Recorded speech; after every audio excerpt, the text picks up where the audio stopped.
आजकल गुरुदेव तो बहुत बनाए जा रहे हैं पर आज्ञा का पालन नहीं हो रहा। ऐसा है भी, सैकड़ों लोग गुरु बना लेते हैं लेकिन गुरु की बात नहीं मानते। मनमानी आचरण गुरुदेव बना लिया तो हमें लगता है कि इससे अच्छा है कि गुरुदेव ना बनाते। तो एक रास्ता तो था आपके पास परम कल्याण का, आपने गुरु बनाकर मनमानी आचरण शुरू कर दिए। बिल्कुल अवहेलना करते हैं, महत्व ही नहीं समझते। अब कलिकाल का ऐसा प्रभाव है कि गुरुजन अपने स्तर से झुकते जा रहे हैं कि उठा दें, शायद उठा दें, अभी उठ जाए। तो उनको लगता है इनकी गरज है, इनको कुछ है हमसे।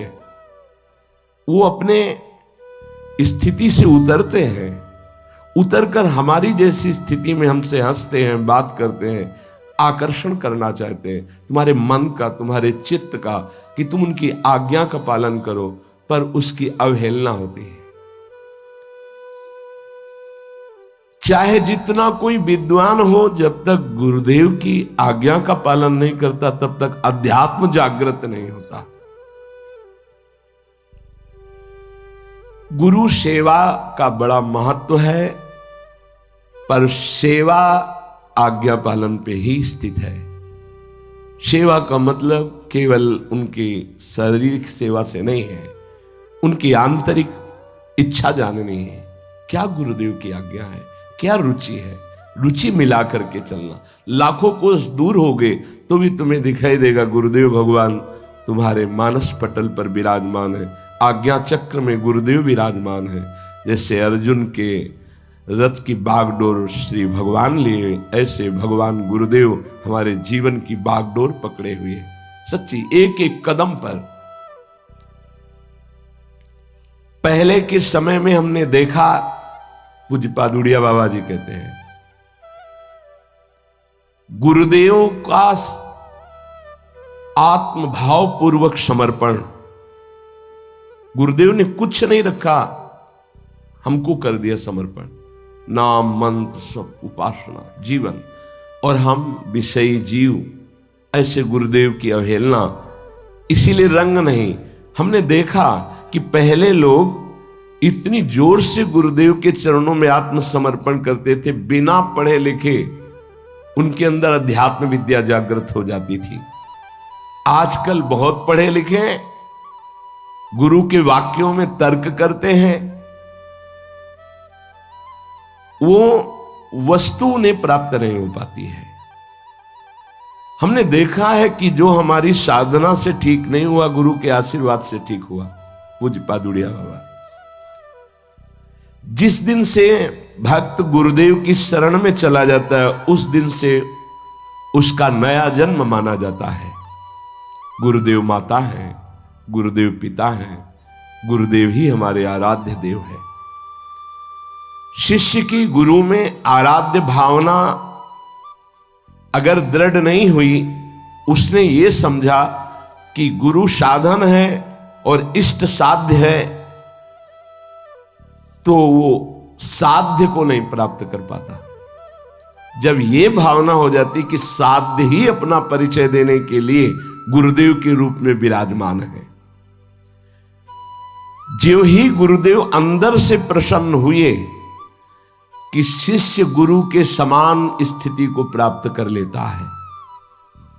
गुरु धन से जो प्रसन्न होते हैं, भोजन से प्रसन्न होते हैं, वस्त्र से प्रसन्न होते हैं, वो गुरु ही नहीं होते जो अपनी वस्तु प्रदान कर सके।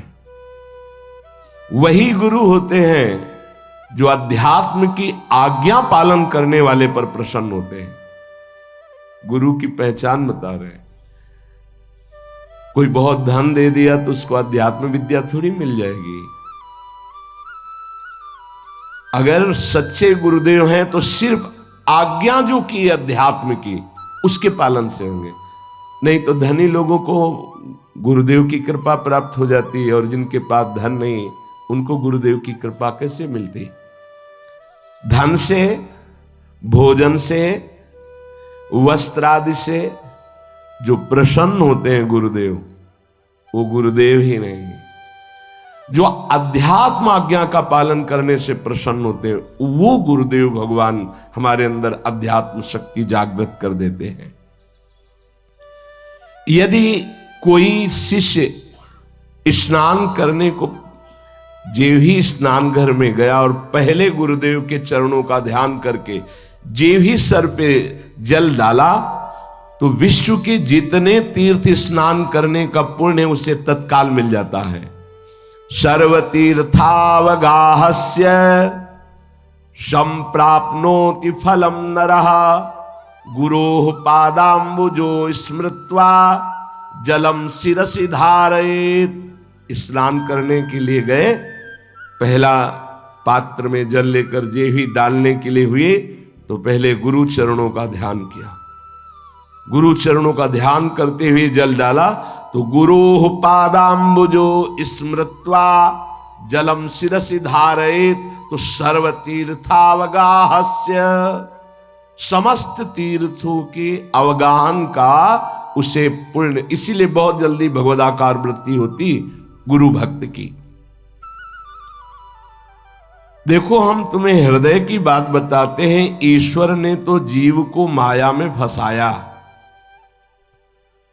पर गुरुदेव माया मुक्त करते हैं। इसलिए ईश्वर से भी बढ़कर गुरुदेव है। और भगवान ने भी कहा, मोते हैं अधिक गुरु ही जिय जानी। अगर एक तरफ गुरुदेव भगवान हो, एक तरफ पर ब्रह्म परमात्मा प्रभु अपने स्वरूप में विराजमान हो, तो हमारा ऊंचा भाव गुरुदेव के प्रति ही होना चाहिए। पहली दंडवत गुरुदेव की, फिर दूसरी दंडवत आराध्य देव की। भगवत प्राप्ति का मतलब है आत्मसमर्पण। हम तो आत्मसमर्पण करना भी नहीं जानते, इसीलिए गुरुदेव हमें आत्मसमर्पण कराते हैं। हमारे गुरुदेव आदर्श हैं और हम उनके अनुगामी हैं। भगवत प्राप्ति अब दुर्लभ नहीं है। परम तत्व का साक्षात स्वरूप गुरुदेव हैं। वैसे तो चराचर जगत ही है, भगवत स्वरूप है, पर एक जगह मान लो तो सवाल हल हो जाएगा।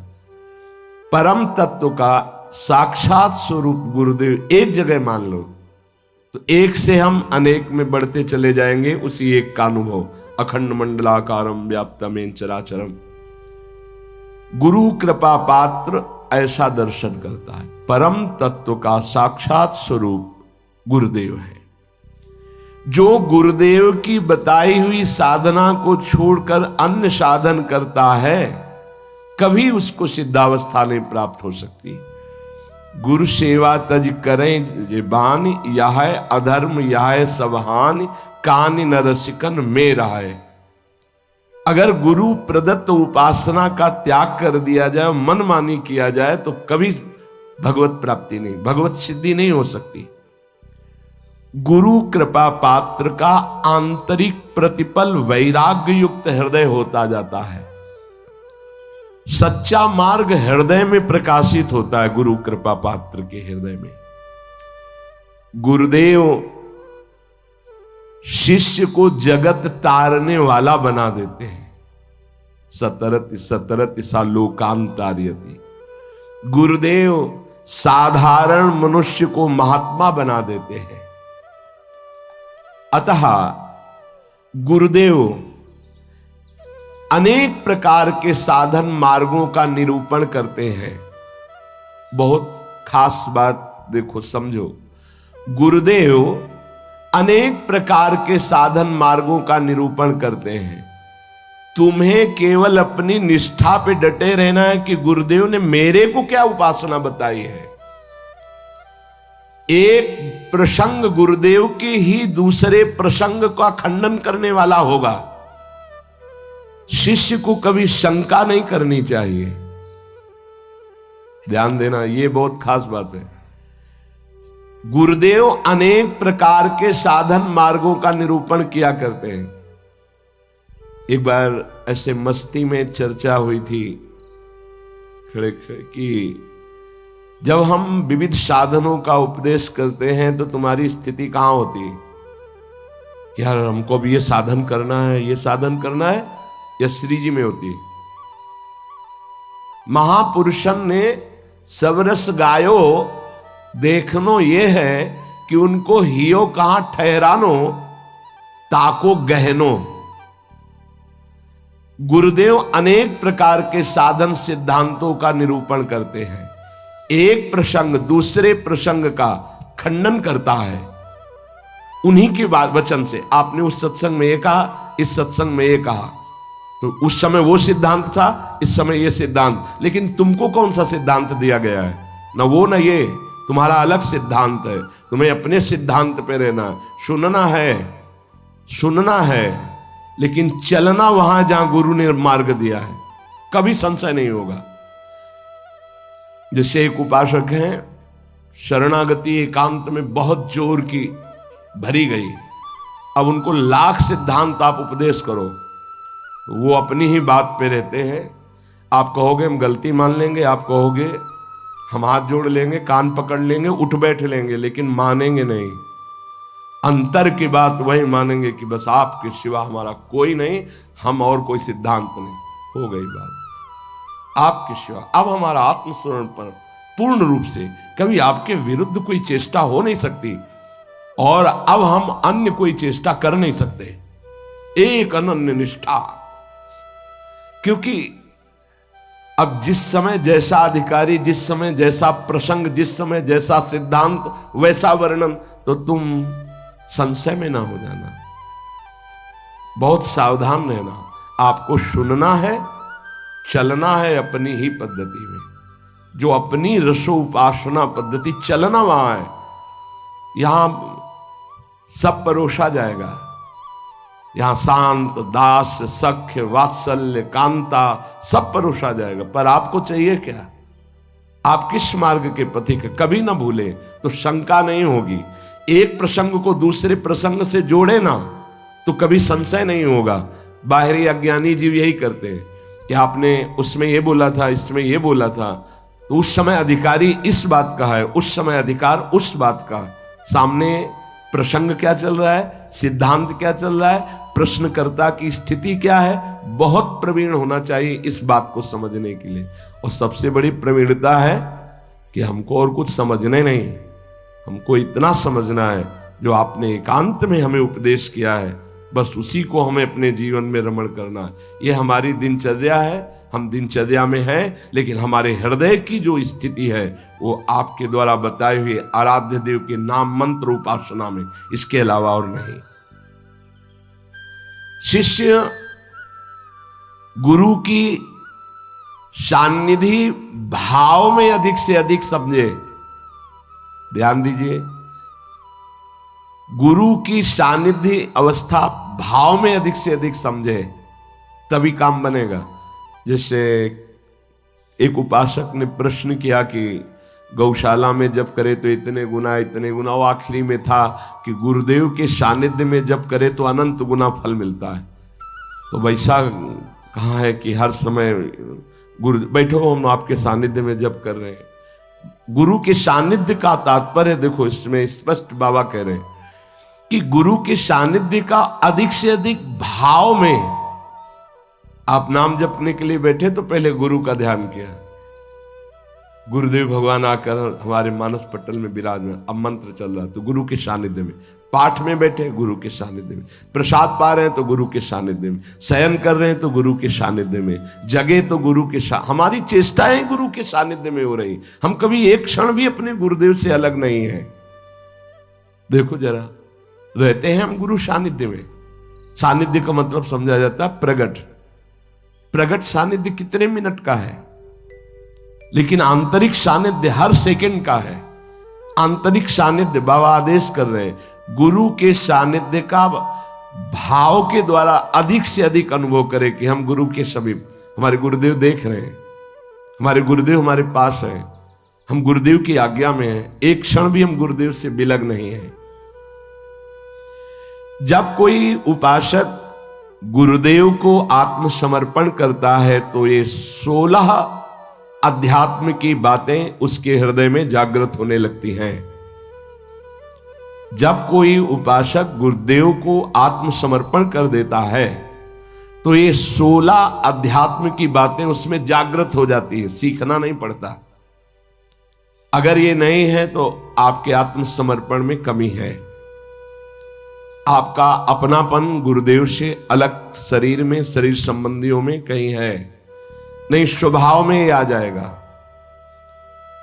पहला, ब्रह्मचर्य, भोग वासना का नाश अपने आप ही हो जाएगा। गृहस्थ में है तो अरुचि पूर्वक धर्म का पालन करने के लिए काम का सेवन, अरुचि पूर्वक। एक आंतरिक रहस्य है, यदि आपके अंदर भोग इच्छा नहीं है और आप गृहस्थ धर्म में हैं और ऐसी चेष्टा हुई है, वो अंदर कोई फर्क नहीं डाल पाएगी। जो कामनाएं बांध कर दुर्गति कराती हैं वो उस उपासक की नहीं हो पाएगी। जो गुरु चरणारविंद में आत्मसमर्पण किए हुए है, ये बड़ा सूक्ष्म विषय अध्यात्म का है। इच्छा का ना होना और फिर कोई क्रिया होना तो उसका कोई प्रभाव नहीं पड़ता। कोई क्रिया नहीं हुई लेकिन इच्छा है, उसका प्रभाव पड़ेगा। क्रिया है धर्म पूर्वक हो रही काम की, पर कोई प्रभाव हृदय में नहीं पड़ेगा। यह आंतरिक अध्यात्म का सूत्र है। इच्छा ही बंधन कारक है। जो गुरुदेव का परब्रह्म भाव से आत्मसमर्पण करते हुए चलता है सतमार्ग में, तो पहला लक्षण जागृत होता है कि उसकी भोग वासना पर अंकुश हो जाता है। वो ब्रह्मचर्य पर ध्यान देने लगता है। ब्रह्मचर्य ये समस्त साधनों की नींव है। जिसका ब्रह्मचर्य ठीक नहीं, उसकी दिनचर्या तो एक जैसी बराबर चल ही नहीं सकती। पक्का 2-4 दिन की बात नहीं कहते। राइट टाइम पर बहुत काल तक जिसकी दिनचर्या ठीक चले, पक्का ब्रह्मचर्य ठीक है। नहीं, चल ही नहीं सकता, चल ही नहीं सकता। वो राइट टाइम पर उसकी दिनचर्या बहुत काल तक नहीं चल सकती जो ब्रह्मचारी नहीं।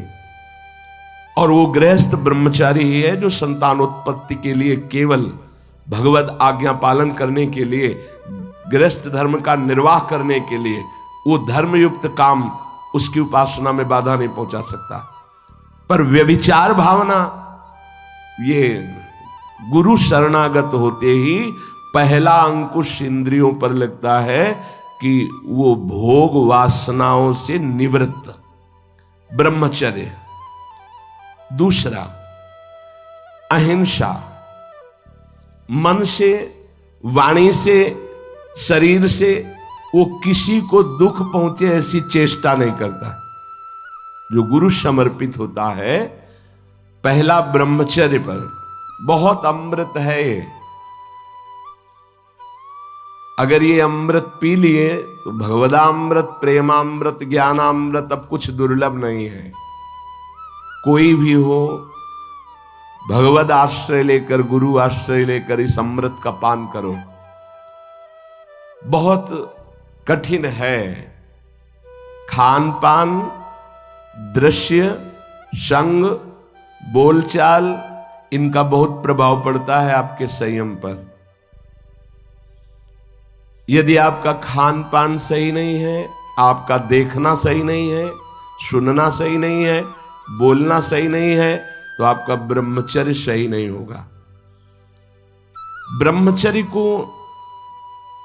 आप एक परम धन के रूप में देखिए तो आपके अंदर क्षोभ पैदा होने लगेगा। जिस खान पान संग से ब्रह्मचर्य नष्ट होता है, उसके लिए वो बर्दाश्त नहीं होगा, नहीं बर्दाश्त होगा। आज हम ब्रह्मचर्य पर महत्व नहीं दे रहे, व्यभिचार पर महत्व दे रहे हैं। किसी का संयोग ये ना हो, अगर आप ब्रह्मचर्य का महत्व नहीं दे रहे तो आप अपने हाथ से अपने आप को नष्ट करते रहेंगे। ये बहुत बड़ी वस्तु है, बहुत बड़ी वस्तु। बहुत जल्दी अध्यात्म में आपका प्रवेश हो जाएगा, बहुत आनंद प्राप्त हो जाएगा। हर रोग, हर प्रकृति के वार को सहने की सामर्थ्य ब्रह्मचारी में स्वयं जागृत हो जाती है। ब्रह्मचर्य का मतलब यह नहीं होता कि बहुत मोटा हो जाएगा, नहीं नहीं, ऐसा नहीं है। ब्रह्मचर्य अध्यात्म शक्ति को पुष्ट करती है। ब्रह्मचर्य हीनता में मोटा हो सकता है। ब्रह्मचर्य हीन हुआ तो चर्बी बढ़ सकती है, मोटापा बढ़ सकता है और स्थूलता आ सकती है, लेकिन ब्रह्मचारी में नहीं आएगी। ब्रह्मचारी में जितना होगा बहुत पावरफुल अध्यात्म शक्ति, संकल्प शक्ति, उसकी शक्ति बढ़ती है।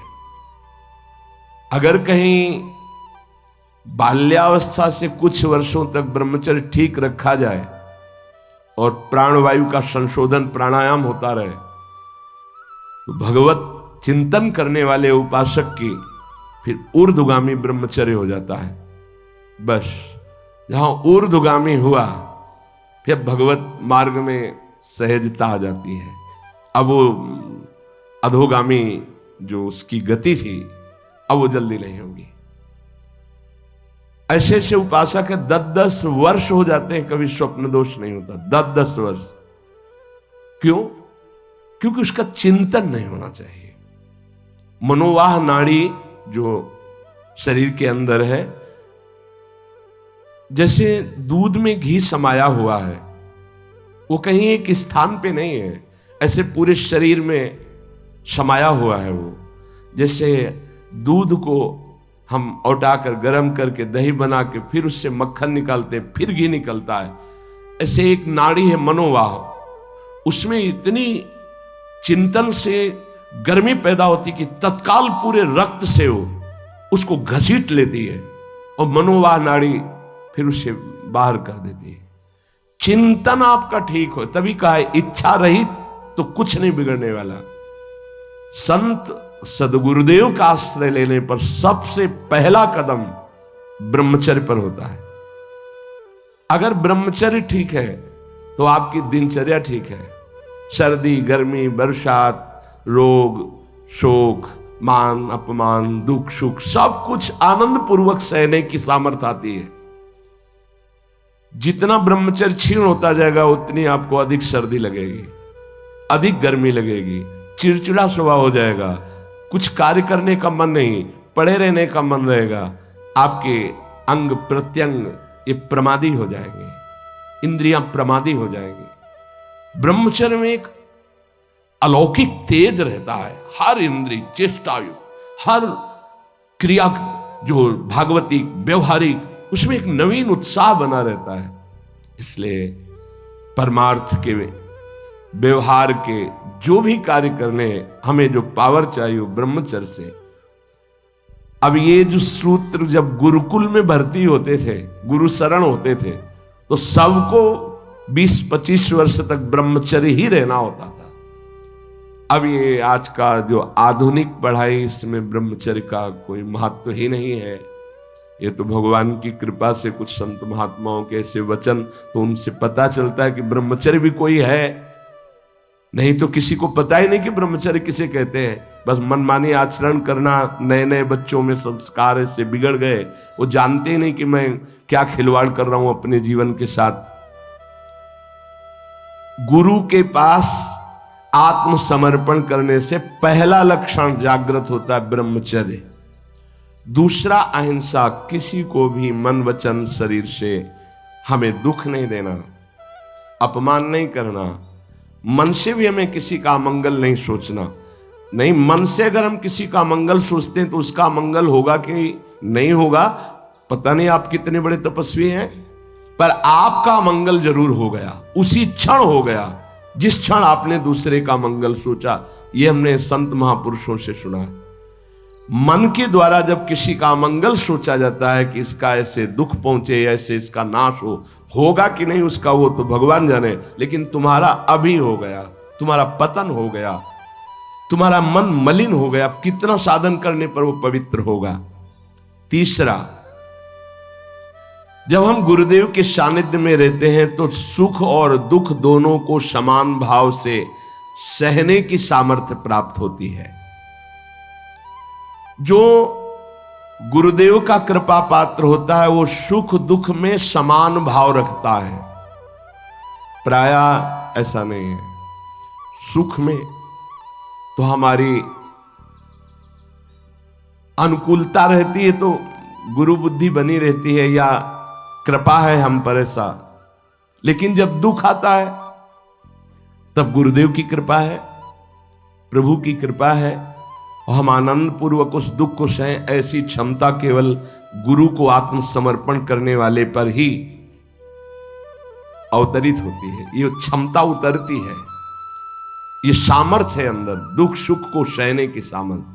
किसी भी स्थिति में मतलब ऐसा स्वभाव हो जाता, किसी भी स्थिति में कदम पीछे हटाना ये उस सूरवीर योद्धा के स्वभाव में नहीं होता जो अध्यात्म का गुरु समर्पित पथिक होता। किसी भी स्थिति में ये हर समय नवीन उत्साह, हर दुख को सहकर अपने लक्ष्य पर रहना, अपनी दिनचर्या पे रहना, ये सुख दुख को समान भाव से सह।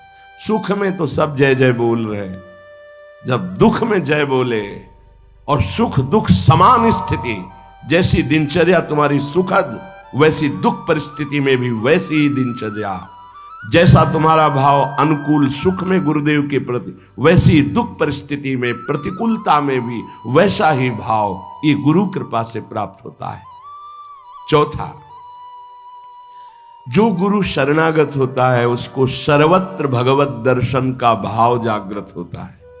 मेरे आराध्य देव, जैसे आचार्य चरण कह रहे हैं, सर्वान वस्तु तया निरीक्ष परम स्वाराध्य बुद्धिर्मम, मेरे आराध्य देव सबके हृदय में है। पांचवा,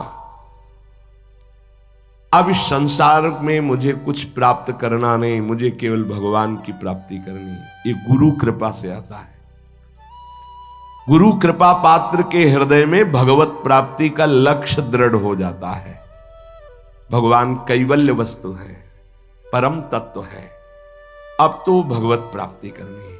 जो गुरु शरणागत है उसमें पांचवा लक्षण जागृत होता है, अब तो भगवत प्राप्ति करनी है। पक्का इस जन्म में मुझे भगवत प्राप्ति करनी है। ऐसी ज्ञान की वृत्ति जागृत होती है कि वो कैवल्य परम पद का अधिकारी हो जाता है, गुरु कृपा पात्र। छठवां, सदैव अकेला रहने का स्वभाव होने लगता है उसका, गुरु कृपा पात्र का। कोई पास नहीं हो, अगर पास भी है तो कोई मित्रता नहीं, कोई शत्रुता नहीं, ना किसी भी तरह का लगाव है, न किसी भी तरह का द्वेष भाव है, शून्य। एक भी मित्र नहीं होना चाहिए संसार में। शत्रु की तो बात क्या है, एक भी मित्र नहीं होना चाहिए। सब में भगवत भाव, भगवत भाव से सब में। अपना परिचय नहीं होना चाहिए, अपना कोई दोस्त नहीं होना चाहिए। दुश्मन की तो बात ही क्या है, अजात शत्रु, दुश्मन का तो सवाल ही नहीं उठता, पर दोस्त भी नहीं होना चाहिए। अकेला चलना सीखे, अपनी कुटिया में या आप जहां भी रह रहे हो, जैसे पीछे भी 5-5, 7-7 संत भगवान के बीच में आसन लगाने को मिलता। आपको ये कमरा थोड़ी अकेले मिला है कभी। तो कभी हम पास वाले संत को जानते नहीं कि कहाँ के हैं क्या है, और कभी कोई पूछने की चेष्टा की तो उनसे कहे कि आप अध्यात्म के विषय में पूछ सकते हैं, आप व्यवहार के विषय में नहीं पूछ सकते। तो तुम्हारा बात करने का स्वभाव नहीं है क्या? नहीं। हमें पूछा गया था एक आश्रम में कि आप बोल लेते हैं कुछ, मतलब बोलना आता है आपको कि नहीं? ऐसे रहे हैं तो उसमें लगता था कि इनकी बात मतलब जबान है कि नहीं है। उन्होंने पूछा आप बोलना जानते हैं कि नहीं जानते? कई महीने के बाद कहा जी बोल लेते हैं, पर क्या बोले? किसी से कोई मित्रता नहीं। वृंदावन में इतने रहे, किसी से मित्रता नहीं, किसी से शत्रुता नहीं। जैसे वो जंगल में एकांत रहता है, ऐसे समाज में एकांत रहता है। गुरु कृपा पात्र ये स्वभाव में लाइए असंगता। एकस चरण रहस्चित्त मनंतई से एक दृष्टि हो जाती है। लाखों चेहरों को देखने के बाद भी एक भी इस कैमरे में छवि नहीं आएगी, एक भी। अगर एकांत में बैठने पर किसी की याद आ रही तो तुम्हारा साधन बाधित हो रहा है। कैमरा खुला क्यों रखा? जैसे कैमरा खुला है, ऑफ कर दो इसे तो लोगों की नजर में आएगा कि कैमरा लगा है लेकिन ऑफ है। ऐसे होता है कैमरा ऑफ। अंदर से एकमात्र अपने लक्ष्य में, और लाखों लोगों को देख लिया, एक भी छवि नहीं आई। चाहे वो जंगल में रहे या एकांत, वो असंग रहता है। गुरु कृपा पात्र, मृदु व्यवहार, किसी से मित्रता नहीं, किसी से शत्रुता नहीं। ये देख लो, अगर इसी जन्म में भगवदानंद का अनुभव करना है तो बहुत जरूरी ये सूत्र है जो पूज्य बाबा कह रहे हैं। 7वां, अपरिग्रह।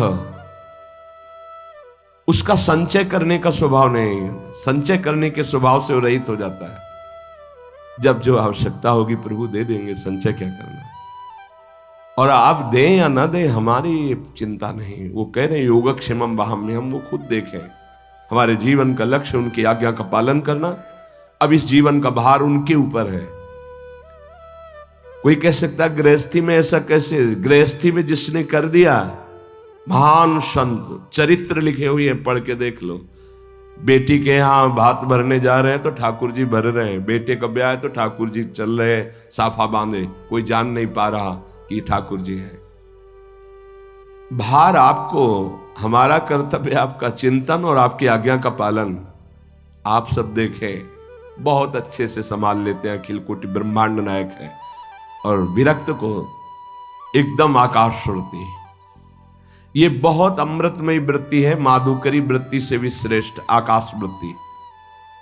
आप जो हमारे सामने भेजेंगे वही पाएंगे, अन्यथा नहीं। ऐसे भी नहीं। एक है माधुकरी वृत्ति और एक ये है आकाश वृत्ति, मतलब भगवत विधान से आएगा जो आएगा। जैसे अपने लोग सब हैं आकाश वृत्ति में है, अब प्रभु की इच्छा से है तो आज वो ऐसा पवा दे रहे हैं, उनकी इच्छा है आज ऐसा। और जब उनकी इच्छा न हो तो सब बैठ करके चरणामृत लेके राधा नाम कीर्तन करें। उन्हीं की व्यवस्था से है, किसी से किसी का यहाँ ऐसा नहीं है कि अमुक के द्वारा नहीं। हमारे प्रियालाल से प्रेरित होकर कोई जैसे तो चल रहा है, हमारा किसी व्यक्ति से नहीं चल रहा, प्रियालाल से चल रहा। तो प्रियालाल जब जहां से जैसे आते हैं, जिस रूप में जो देते हैं उसी से व्यवस्था। आकाश वृत्ति तब मानी जाएगी आकाश वृत्ति जब किसी को संकेत भी न किया जाए कि ऐसा, थोड़ा संकेत भी नहीं। और इस बात के लिए बहुत कड़ाई से यहां है कि अगर कभी किसी को कोई संकेत करते मिल जाए तो ये समझ लेना कि वो हमारे सिद्धांत के विपरीत अपराध कर रहा है, और वो जरूर हमें सूचना दी जाए। संकेत भी नहीं कि आज आप संतों को भोजन करा दीजिए, संकेत भी नहीं। हाँ, कोई प्रार्थना करता है, ठीक है, आप जो दे देते हैं उसी से हम संतों को पवा देते हैं। अगर 1 रुपया आता है तो 1 रुपये में भी भंडारा हो जाएगा। 1 रुपये का नमक ले आओ, दाल में डाल दो, सब संतों को पवाने हो जाएगा। हमारा भगवत विधान से चले। आकाश वृत्ति बहुत अमृतमयी वृत्ति होती है, और बड़ी निश्चिंतता होती है इसमें, और बड़ी क्षमता होती है इसमें। कई दिन न मिलने पर भी कोई निराशा नहीं होती थी काशी में। अपरिग्रह, अपने लिए शरीर सुख के लिए संचय ना करें, ये वृत्ति आ जाती है। गृहस्थ में भी रहते हुए अपने लिए नहीं, ये परिवार है, अतिथि है, उनके लिए। अपने भोग वासना का गुरु कृपा पात्र के हृदय में स्थान नहीं रह जाता है, तभी कोई झगड़ा नहीं, कोई अशांति नहीं, हर स्थिति में शांत रहता है, मृदु स्वभाव रहता है। जो अहम लिए तो बहुत उसमें क्रूरता होती है, कठोरता होती है, बड़ी उसमें जलन होती। काहे को जलो, आनंद मगन रहो। अपरिग्रह। 8वां, परम संतोष उसके हृदय में जागृत हो जाता है। क्यों? क्योंकि उसको ये बोध हो जाता है कि अनंत ब्रह्मांडों का स्वामी प्रभु वो मेरा है। जिस समय जैसी परिस्थिति उसको संभालना बहुत अच्छी तरह, सच्ची कहते हैं आप केवल निश्चिंत होकर शरणागत रहें, बहुत अच्छे से व्यवहार कराते, हमें तो देख के आश्चर्य होता है। एक एक वस्तु को संभालना उनका कार्य, एक एक हर जगह श्री जी की कृपा और श्री जी का विधान दिखाई देता है कि ओहो कैसा उनका विधान है, कैसा उनका मंगल विधान है। आठवां है कि गुरु कृपा पात्र के हृदय में संतोष जागृत हो जाए। संतोष ये बहुत बड़ा धन है। बिन संतोष न काम न साही, वो अछत काम सुख सपने उनाही। जैसी परिस्थिति उसमें संतुष्ट रहना। संतुष्ट एन केनवा, बाहर की या अंदर की। संतोष का मतलब केवल बाहर से नहीं है, अंदर भी विक्षिप्त है तो आनंद है, शांत है तो आनंद है। कोई जान न पावे कि आप विक्षिप्त है, हृदय आपका या शांत है। संतुष्ट एन केनवा, बाहर या अंदर दोनों परिस्थिति में संतुष्ट रहना। जैसी प्रभु की द्वारा इस समय दी स्थिति है, जल रहा है शांत, किसी से कहो मत, आनंदित है फूलो मत, चुप शांत गंभीर, संतोष अंदर और बाहर दोनों जगह। नवा नंबर है भगवान और संतों के वाक्यों में पूर्ण श्रद्धा। जैसे श्रीमद् भगवत गीता जी, भागवत जी या भगवत प्रेमी महात्माओं के वचन, तो उसमें कोई कुतर्क नहीं। गुरु कृपा पात्र ज्यों का त्यों उस विश्वास पूर्वक उसे स्वीकार करता है। जैसा बोला गया वैसा ही, उसमें अपनी बात लगाना नहीं। जो आत्मसमर्पण नहीं किए होते, दूर की श्रद्धा होती है, उसका कुछ और लक्षण होता है। जितना बोला गया उतना वो पहले अपने अनुकूल निकालते हैं उसमें से, कि ऐसे भी तो हो सकता है, ऐसा थोड़ी होता है, ऐसा होता, और फिर अनुकूल बात वो स्वीकार करते हैं। गुरुदेव या शास्त्र कभी मन के अनुकूल नहीं होते, मन को उनके अनुकूल बनाना पड़ेगा। मन तो बहुत विचित्र है। हम लोग शास्त्र और गुरु के वाक्यों को अपने अनुकूल मन के बनाते हैं। इतने में चल जाए, इतना बता देंगे, इतना छुपा लेंगे, इतना कर देंगे, इतना नहीं करेंगे, इतना अनुकूल है, इतना नहीं। लेकिन जो आत्मसमर्पण किए होता है, वो भगवान और संतों के वाक्यों में ज्यों का त्यों विश्वास उसको होता है। 10वां, वो नींद पर विजय प्राप्त कर लेता है। ये बहुत समय को बर्बाद करने वाली निद्रा होती है। बहुत से ऐसे साधक हैं जो इससे बहुत परेशान हैं। अगर आपका नियम पक्का हो जाए तो आप इस पर विजय प्राप्त कर लेंगे। बाल्यावस्था में जो साधन काल में बहुत परेशान करती है नहीं। माला चल रहा है, जैसे गायत्री अनुष्ठान था तो हमने खुद देखा है, और वो कब छूट गया माला, अब जप रहे माला, बड़ा गुस्सा आता है, बार बार विघ्न पैदा कर। ये जो निद्रा है बहुत बड़ी शत्रु है साधक के लिए। गुरु शरणागत का नींद पर विजय प्राप्त हो जाती है, ऐसा है। हम अपने सदगुरुदेव भगवान की दिनचर्या देखी, वहीं रह करके, वहीं रहे ना, काफी समय तक गुरुदेव भगवान के पास ही रहे। 1 बजे रात्रि तक पूज्य महाराज जी भजन करते थे। रात्रि में दर्शन के आके थोड़ा जो कुछ श्री जी को शयन भोग लगाया, शयन कराया, और जो पाया 2 रोटी राजभोग में दिन में, आज भी महाराज जी अपने ही कर कमल से 2, आजीवन का पूरा नियम है, 2 बनती भोग लगती। रात्रि में 1 बजे तक, 1 बजे के बाद लेट गए, 4, 4:15 उठ गए। ये हमने बराबर की दिनचर्या देखी, बराबर की दिनचर्या। अपनी दिनचर्या को इतना सीमित नींद में लाओ कि कम समय नींद में जाए। जो बहुत गृहस्थी की मेहनत करते हैं तो उनको 6 घंटा सोना ठीक है, लेकिन साधकों को 6 घंटा सोना ठीक नहीं। आप लोग देखो कितना सोते हैं। कितने ऐसे साधक हैं जिनको हम मन से प्रणाम करते हैं, देखो बन के तैयार हो गया है, पूरी रात साधक, नौजवान साधक है, जब सब सोते हैं तब वो लगे, कोई कीर्तन कर रहा है, अखंड कीर्तन चलता है। जगो, कब तक सोते रहोगे? ये नींद का शत्रुवत व्यवहार है आपके जीवन को नष्ट करने का। बहुत इस पर बहुत लड़ा गया है नींद पर।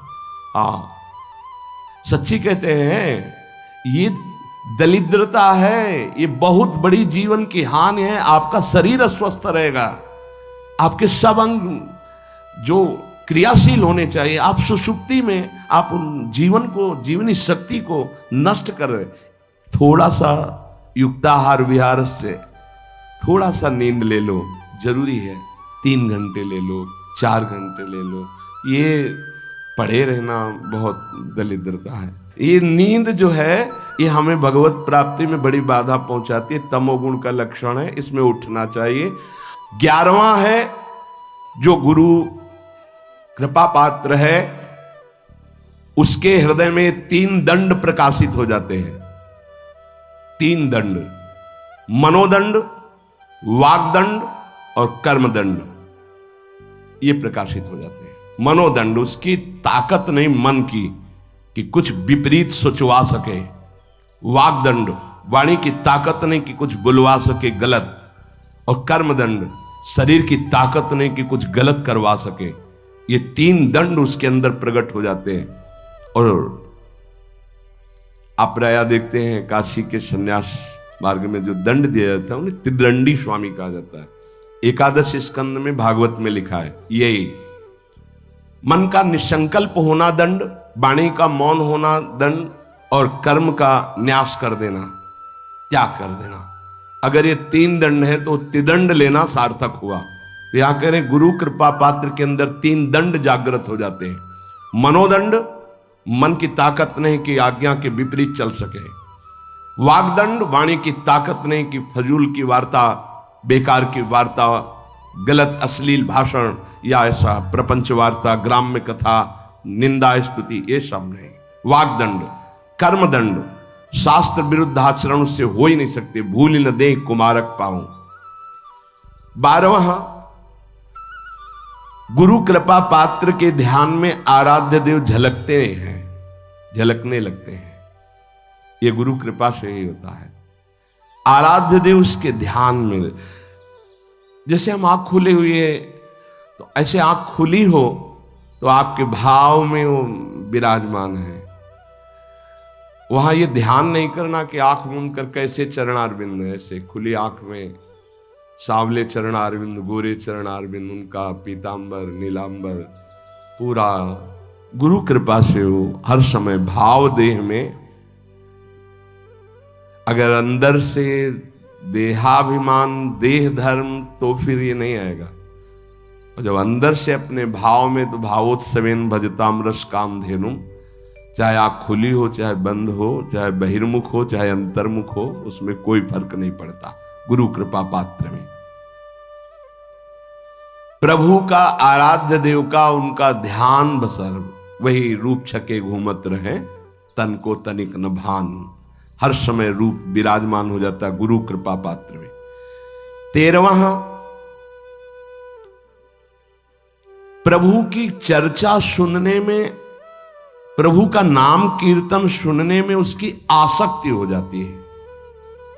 भगवत चर्चा सुनने में, भगवान भागते हुए हमने देखा बूढ़े बूढ़े जनों को। ये वृंदावन धाम है, भागते हुए कि हम 1 मिनट अगर लेट हो गए, एक शब्द भी छूट गया तो हमारा आज का दिन हम अमंगल मानेंगे कि एक शब्द छूट गया।